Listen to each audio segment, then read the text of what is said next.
Hello friends, আমি শাকিল আর তুমি দেখছো ইংলিশ ক্লাসেস বাই শাকিল। আজকের ভিডিওর টপিক ভার্ব। ভার্ব ইংলিশ গ্রামারের খুবই বেসিক কিন্তু খুবই ইম্পর্ট্যান্ট একটা টপিক। ইংলিশ বোঝা, ইংলিশ বলা এবং ইংলিশ লেখার জন্য তোমাকে অবশ্যই ভার্ব বুঝতে হবে। স্কুল এক্সামের জন্য হোক বা কম্পিটিটিভ এক্সামের জন্য তোমাকে ভার্ব শিখতেই হবে। আর ইংলিশে সবথেকে বেশি ভুল ভার্বের ক্ষেত্রেই হয়। তাই আজকের ভিডিওতে ভার্ব ডিটেলসে আলোচনা করব। তো আর সময় নষ্ট না করে চলো শুরু করা যাক। প্রথমে আমরা জেনে নেব ভার্ব কাকে বলে। ভার্বের বাংলা হলো ক্রিয়া। ইংরেজিতে যে 8টা পার্টস অফ স্পিচ আছে তার মধ্যে অন্যতম হলো ভার্ব।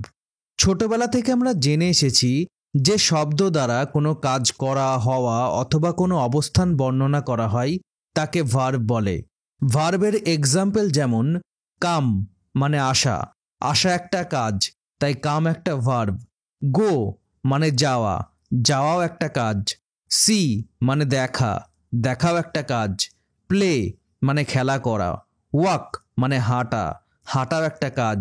রান অর্থাৎ দৌড়ানো, দৌড়ানো একটা কাজ। ইট মানে খাওয়া। স্লিপ মানে ঘুমানো, ঘুমানো একটা কাজ।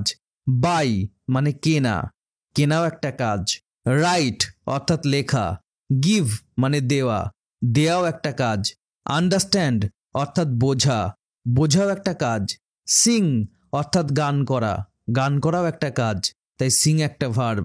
এছাড়াও অ্যাম, ইজ, ওয়াজ, ওয়ার এগুলো ভার্ব। তো মোটামুটি ভার্বের কনসেপ্ট বুঝতে পারলে, তো এবার যেটা বুঝতে হবে সেটা হলো ভার্ব এত জরুরি কেন, বা ভার্ব অন্যান্য পার্টস অফ স্পিচের থেকে এত বেশি গুরুত্বপূর্ণ কেন। কারণ ভার্ব ছাড়া ইংরেজিতে কোনো সেন্টেন্স তৈরি করা যায় না। আমরা জানি ইংরেজি সেন্টেন্সের বেসিক অ্যান্ড ফান্ডামেন্টাল স্ট্রাকচার হলো subject plus verb plus object. Object ছাড়া সেন্টেন্স হয়, অনেক সময় সাবজেক্ট সাইলেন্ট থাকে, কিন্তু ভার্ব ছাড়া কোনো সেন্টেন্স গঠন করা সম্ভব নয়। তাই ভার্বকে ইংরেজি সেন্টেন্সের হার্ট বা ইঞ্জিন বলা হয়। হার্ট ছাড়া যেমন বডি অচল, ইঞ্জিন ছাড়া যেমন গাড়ি অচল, তেমনি ভার্ব ছাড়া ইংলিশ সেন্টেন্স বলা বা লেখা কিছুই সম্ভব নয়। যেমন দেখো, দে প্লে ফুটবল, অর্থাৎ তারা ফুটবল খেলে। তো এই সেন্টেন্সে দেখো ভার্ব হলো প্লে। তো প্লে যদি এখানে না থাকে তাহলে দে এবং ফুটবল অর্থাৎ তারা ফুটবল এটার কোনো অর্থ থাকবে না। তো আবার দেখো আই ইট রাইস, অর্থাৎ আমি ভাত খাই। এই সেন্টেন্সে ভার্ব হলো ইট। তো এই সেন্টেন্স থেকে যদি আমরা ইটকে বাদ দিই তাহলে আই এবং রাইস অর্থাৎ আমি ভাত এটার কোনো অর্থ থাকবে না।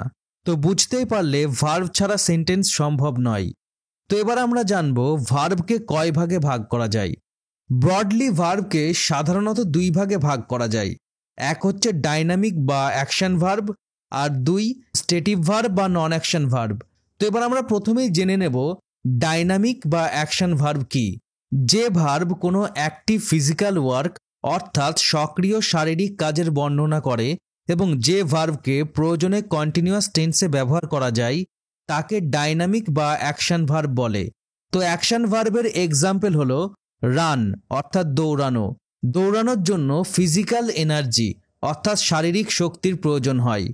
টক অর্থাৎ কথা বলা, কথা বলার জন্য ফিজিক্যাল এনার্জি দরকার হয়। রিড অর্থাৎ পড়া, পড়তে গেলেও শারীরিক পরিশ্রম লাগে। রাইট অর্থাৎ লেখা, লিখতেও শারীরিক পরিশ্রম লাগে। স্লিপ অর্থাৎ ঘুমানো, ঘুমো একটা অ্যাক্টিভ ফিজিক্যাল ওয়ার্ক। সিং অর্থাৎ গান করা, গান করার জন্য ফিজিক্যাল এনার্জি লাগে। ড্রিঙ্ক অর্থাৎ পান করা, ড্রিঙ্কের ক্ষেত্রেও ফিজিক্যাল এনার্জির প্রয়োজন হয়। টিচ অর্থাৎ পড়ানো, পড়ানোর ক্ষেত্রেও ফিজিক্যাল এনার্জি প্রয়োজন হয়। ব্রেক অর্থাৎ ভাঙা, তো ভাঙার ক্ষেত্রেও শারীরিক পরিশ্রমের প্রয়োজন হয়। এই ভার্বগুলোর সাথে আইএনজি যোগ করে কন্টিনিউয়াস টেন্সে ব্যবহার করা যায়।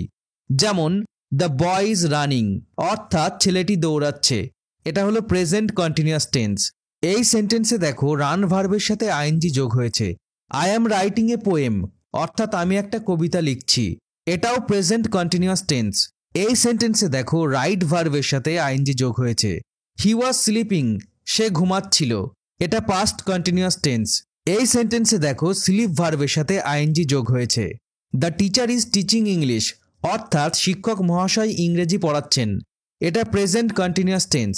এই সেন্টেন্সে দেখো টিচ ভার্বের সাথে আইএনজি যোগ হয়েছে। তো আশা করি অ্যাকশন ভার্ব বুঝতে পারলে।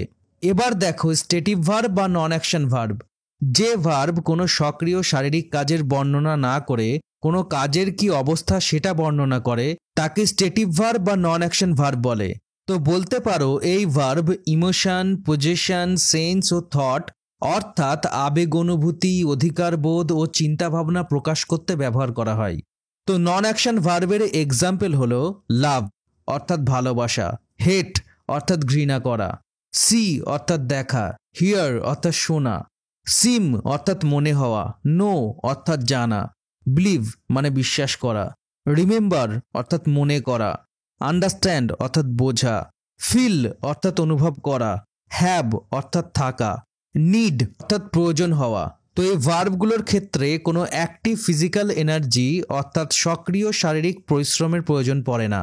এগুলোর সাহায্যে আবেগ, অনুভূতি, চিন্তাভাবনা প্রকাশ করা হয়। তাই এগুলো নন অ্যাকশন ভার্ব। স্টেটিভ ভার্ব বা নন অ্যাকশন ভার্বের সাথে আইএনজি যোগ করে কন্টিনিউয়াস টেন্সে ব্যবহার করা যায় না। যেমন দেখো আই অ্যাম হেটিং ইউ, এটা একটা ভুল সেন্টেন্স, কারণ হেট হলো একটা নন অ্যাকশন ভার্ব, কিন্তু এখানে হেটের সাথে আইএনজি যোগ করে কন্টিনিউয়াস করা হয়েছে, তাই এটা ভুল সেন্টেন্স।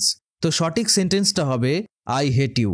আবার যেমন দেখো ইউ আর নোয়িং মি, এটা একটা ভুল সেন্টেন্স, কারণ নো হলো নন অ্যাকশন ভার্ব, কিন্তু এখানে নো এর সাথে আইএনজি যোগ করে কন্টিনিউয়াস করা হয়েছে, তাই এটা একটা ভুল সেন্টেন্স।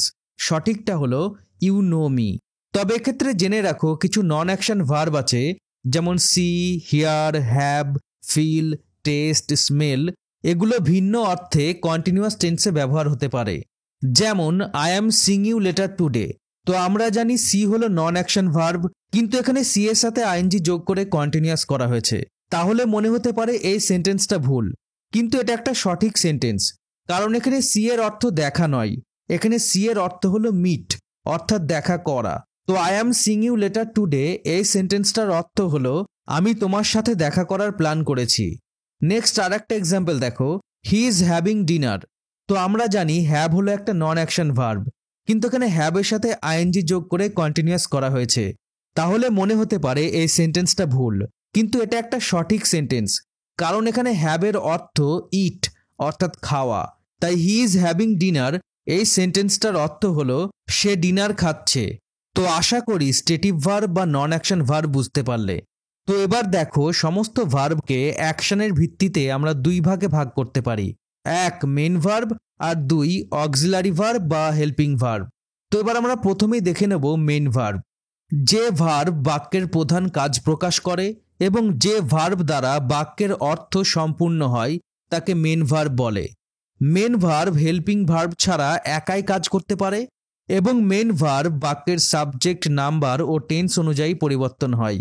তো মেন ভার্বের এক্সাম্পল হলো প্লে অর্থাৎ খেলা করা, ফ্লাই অর্থাৎ ওড়া, কাম অর্থাৎ আসা, গো মানে যাওয়া, টিচ অর্থাৎ পড়ানো, রাইট অর্থাৎ লেখা এবং রিড অর্থাৎ পড়া ইত্যাদি। তো এবার কিছু সেন্টেন্স এক্সাম্পলের সাহায্যে মেন ভার্বের কনসেপ্টটা আরো ভালো করে বুঝে নাও। For example he plays football অর্থাৎ সে ফুটবল খেলে। তো এই সেন্টেন্সে মেন ভার্ব হলো প্লেজ এবং এটা সিম্পল প্রেজেন্ট টেন্সে ব্যবহার করা হয়েছে। সিম্পল প্রেজেন্ট টেন্সের নিয়ম অনুসারে সাবজেক্ট যদি থার্ড পারসন সিঙ্গুলার হয় তাহলে ভার্বের সাথে এস বা ইএস যুক্ত হয়। আর এখানে দেখো সাবজেক্ট হলো হি অর্থাৎ সে, হি থার্ড পারসন এবং সিঙ্গুলার, তাই এখানে প্লে ভার্বের শেষে এস যুক্ত হয়েছে। নেক্সট এক্সাম্পল দেখো, হি কেম ইয়েস্টারডে অর্থাৎ সে গতকাল এসেছিল। তো এই সেন্টেন্সে মেন ভার্ব হলো কেম। কেম হলো কামের পাস্ট ফর্ম। তো এক্ষেত্রে জেনে রাখো ভার্বের তিনটি ফর্ম হয়, একটা হচ্ছে প্রেজেন্ট ফর্ম, পাস্ট ফর্ম এবং পাস্ট পার্টিসিপেল ফর্ম, এবং পাস্ট ফর্মটা শুধুমাত্র পাস্ট টেন্সে ব্যবহার করা হয়। ভার্ব ফর্ম নিয়ে আমরা পরে বিস্তারিত আলোচনা করব। তো এখানে দেখো কেম ভার্বটা পাস্ট টেন্সে ব্যবহার করা হয়েছে। নেক্সট এক্সাম্পল দেখো, আই রিড বুকস অর্থাৎ আমি বই পড়ি। তো এই সেন্টেন্সে মেন ভার্ব হলো রিড এবং এখানে রিড সিম্পল প্রেজেন্ট টেন্সে ব্যবহার করা হয়েছে। নেক্সট এক্সাম্পল দেখো, ইউ রাইট এ লেটার অর্থাৎ তুমি একটা চিঠি লেখো। তো এই সেন্টেন্সে মেন ভার্ব হলো রাইট এবং এটা সিম্পল প্রেজেন্ট টেন্সে ব্যবহার করা হয়েছে। তো আশা করি মেন ভার্ব বুঝতে পারলে। নেক্সট আমরা দেখে নেব অক্সিলারি ভার্ব বা হেল্পিং ভার্ব। যে ভার্ব বাক্যের অর্থ সম্পূর্ণভাবে প্রকাশ করার জন্য মেন ভার্বকে হেল্প করে তাকে অক্সিলারি ভার্ব বা হেল্পিং ভার্ব বলে।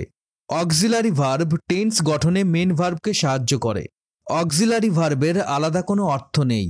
অক্সিলারি ভার্ব বা হেল্পিং ভার্বের এক্সাম্পল হলো am, is, are, was, were, have, has, had, shall, will, can, could, should, would, must, might ইত্যাদি। তো এক্সাম্পলের সাহায্যে অক্সিলারি ভার্বের কনসেপ্টটা বুঝে নাও। For example, you are reading a book, অর্থাৎ তুমি একটা বই পড়ছো।